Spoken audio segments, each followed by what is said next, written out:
आज फुर्सद भएर समोसा बनाउनु त भाइ भनेको पानको पात बनाउँछ केटोले। ल दाइ अब त म समोसै बनाउँछु भनेर केटो समोसा बनाउनु तात्यो है। ल यता फेरि अर्को केटोले यहाँ चना भिजाउँदैछ। समोसा बनाउनलाई डल्लो डल्लो बनाउँदैछ। मुस्कान चाहिँ कहिले पाक्ला र ट्याक्क खाउँला भनेर मसा हाँस्दैछ। लाजाले भुतुक्कै भएर उता गयो। ए भाइ फेरि हाँस्दै डल्लो बनाउँदैछ होइन। यता काम हुँदैछ।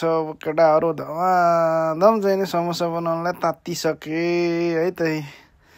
यस्तो यस्तो सेपको समोसा बनाउँछ हाम्रो। समोसा चाहिँ बनाउन सुरु भयो। समोसा पनि भेराइटी छ यार। कोही मोमोको डल्लो जस्तो, कोही के को डल्लो जस्तो, कोही त समोसै जस्तो नि बने होइन। मुस्कान भाइ त डान्स हान्दैछ फेरि यार। आहा के रमाइलो छ।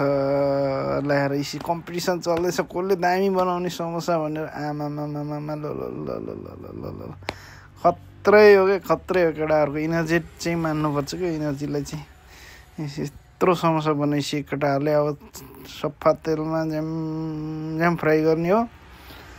केटो डराउँदैछ हाल्नलाई। ए मैले हालो हालो बाबु के डराउनु पर्दैन झ्याम्की झ्याम हालो भन्दैको केटोले ड्याङ ड्याङ समोसा हाल्दैछ। दाइ धेरै अड्दैन होला भने ए हटाउन्जेल हाल न बाबु केलाई टेन्सन लिन्छ हौ भन्दैको केटोले झ्याम्की झ्याम हाल्यो 8-10 वटा समोसा मजासँग तातो तेलमा झ्याप्प पकाएर झ्याम झ्याम खानुपर्छ है समोसा। यस्तो दामी हुन्छ हेर्नुहोस् तातो तातो।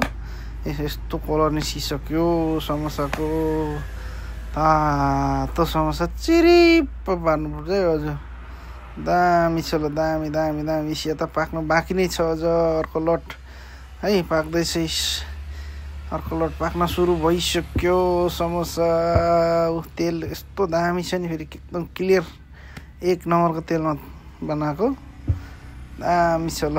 फेरि पानको पात बनाउनु थाल्यो भाइ चाहिँ। डल्ला बनाइ भ्याएछ बाँकी भएको पिठो। अब मसला छैन होला फेरि पानको पात बनाउनु थाल्यो यार। ल समोसा रेडी भयो ट्याक्क लाएर। अब चाहिँ नि झ्याप्प खानुपर्छ दाजुभाइ। दाजु पनि खानुपर्छ भन्दैछ हो। मजा आइरहेछ। ओहो दामी छ दामी छ। तातोले मुख पोलेर हेर्नुहोस् खालै फाल्दैछ। अब खालो भने गइरहन्छ हेर्नुहोस्। त्यो आफै खालो जान्छ आफै ठिक हुन्छ। समोसाको मजा चाहिँ लिनु पऱ्यो है। झ्याप्प लाएर मिठो भनेर चाहिँ नि खानु पऱ्यो। तपाईँहरू पनि फुर्सदको समयमा के गरौँ धेरै मोबाइल चलाउने यस्तो गर्ने उसो गर्नुभन्दा यस्तै नयाँ नयाँ खानेकुरा बनाएर खानु होला। त्यो भएपछि सधैँ होटेलको खाना पनि अब हेल्दी पनि हुँदैन। फेरि त्यसो भनेर बाहिर नखाँदा होटेलहरू पनि के गरी बस्नु र होइन। बेला बेलामा बाहिरको पनि खाने बेला बेलामा आफै बनाएर नि खानुपर्छ है हजुर। फेरि सबै होटेलहरू फोहोर हुन्छ भन्ने हुँदैन। सफा राम्रो नि हुन्छ। आफूले चुज गरेर राम्रो ठाउँमा गएर खाने हो बाहिर। तपाईँहरू पनि फुर्सदको समयलाई युटिलाइज गर्नुहोस्।